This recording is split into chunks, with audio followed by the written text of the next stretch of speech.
Birinci mavzu. Biz o'tgan darsda hosillarni o'tganmiz. Endi bugun boshlang'ich, ya'ni aniq mas integralga o'tishimiz kerak.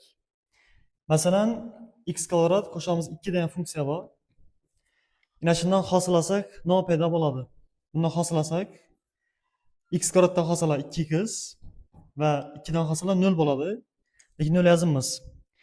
Endi yana shu aniq mas integral degani 2x dan 2x hosil olmaslardan qaysi funksiya edi? Ana shuni topadan mavzu bo'ladi.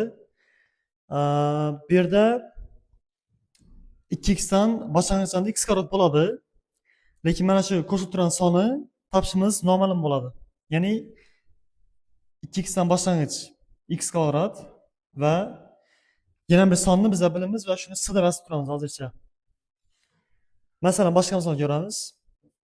X kub qo'shamiz 4x. Yana shu funksiyadan hosilasak 3 eldan tushadigan 3x kvadrat, ya'ni 1 daraja pasayadi va 4x dan hosila. Bu 4 adang bo'ladi. Endi ina shundan teskari boshidagi holatga o'tamiz.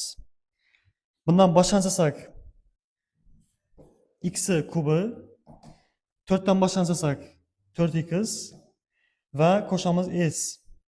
Ana shu s bo'lgani uchun, bu son noma'lum bo'lgani uchun mavzuning oti aniq emas. Ya'ni to'liq integral olib bilamiz. Lekin shuni deb yozsak bo'ladi. Integral belgisi mana shunday ko'rinishda bo'ladi.